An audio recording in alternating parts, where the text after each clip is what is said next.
ကဲဒီကနေ့မှာတော့ကျွန်တော်အားလုံးစောင့်မျှော်နေကြတဲ့ Honda Spin ကရောက်ရှိလို့လာပြီပဲဖြစ်ပါတယ်ဒီ Honda Spin နဲ့ပတ်သက်ပြီးပြောရမယ်ဆိုရင်တော့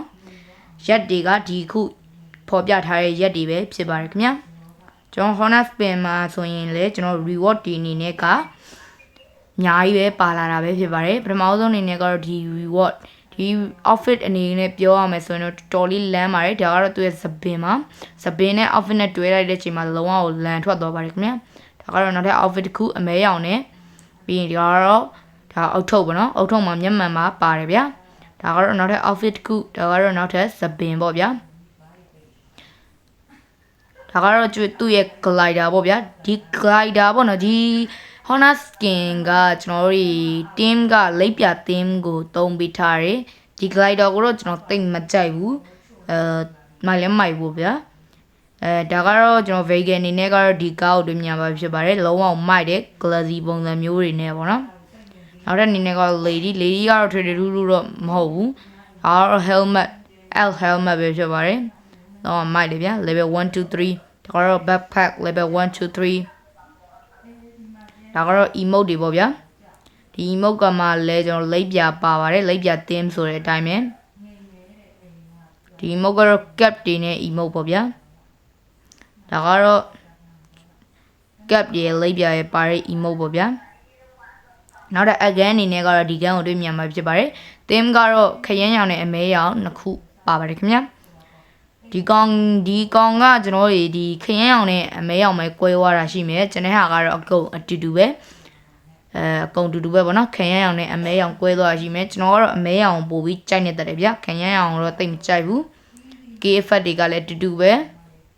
head effect လည်းတူတူပဲပေါ့နော်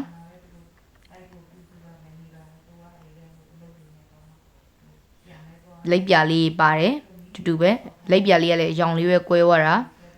ဒါကတော့ပုံကလည်းအယောင်လေးပဲနည်းနည်းကွဲသွားတာပေါ့နည်းနည်းလေးပဲကွဲသွားတာအများကြီးမကွဲဘူးပေါ့ဗျာနည်းနည်းလေးပါပဲကွဲသွားတာလေအခြား reward တွေအနေနဲ့ကတော့ထွေထွေတူမရှိဘူးဒီ Uzi လေးကတော့ upgrade Uzi တော့မဟုတ်ဘူးဒါပေမဲ့တော့ကျွန်တော်တို့တော်တော်ကြိုက်တယ်အကြိုက်ဆုံးကတော့ဒီဓာတ်ပေါ့ဗျာတနေ့တာရဲ့ပထမအဦးဆုံး UC ရှော့သေးနဲ့ဆိုရင်10 UC နဲ့လဲလို့ရမှာဖြစ်ပြီးရှော့သေးမပါဘူးဆိုရင်တော့60 UC နဲ့လဲလို့ရမှာဖြစ်ပါတယ်ခင်ဗျာ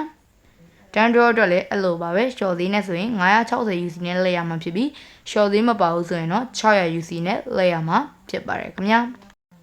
ဒီမှာဆိုရင်ကျွန်တော် mystery crate ဆိုပြီးတော့လည်းတွေ့မြင်ရပါတယ်ခင်ဗျာဒီ mystery crate မှာဆိုရင်ကျွန်တော်ဝိုင်းပြထားတဲ့ကက်ကလေးကိုစုအောင်မှာဖြစ်ပါတယ်ဒီကက်ကလေးကိုဘယ်လိုရမှာလဲဆိုတော့ကျွန်တော် draw အကျိန်200ပြည့်ရနဲ့ဒီကက်ကလေးတကက်ရမှာဖြစ်ပါတယ်ဒီကက်ကလေးကိုရပြီဆိုရင်ကျွန်တော်တို့ရဲ့ play လေးကိုနှိပ်လိုက်တာနဲ့ဒီထဲမှာပြထားတဲ့ item တွေကတစ်ခုကိုရမှာဖြစ်ပါတယ်ကန်ကောင်းလို့ရှိရင်တော့ကောင်းတဲ့ item တွေရပြီးတော့မကောင်းလို့ရှိရင်တော့မကောင်းတဲ့ emote တို့ဘာတို့ညာတို့ပဲရရှိမှာဖြစ်ပါတယ်ခင်ဗျာကဲဒါဆိုရင်ကျွန်တော်ကန်တစ်ချက်လောက်စမ်းကြည့်အောင်ဗျာဒါဆိုကျွန်တော်1 draw စတင်ပြီးကျုံးလိုက်ပဲဖြစ်ပါတယ်ကျွန်တော်ကန်မကောင်းပါဘူးဗျာကက်နှစ်ကက်ရရှိပြီပဲဖြစ်ပါတယ်ဒါဆိုရင်တော့ကျွန်တော်10 draw ကျုံးကြည့်အောင် let's go 10 draw ကျုံးကြည့်လိုက်ပါပြီကျွန်တော်တော့ကန်မကောင်းပါဘူးခင်ဗျာ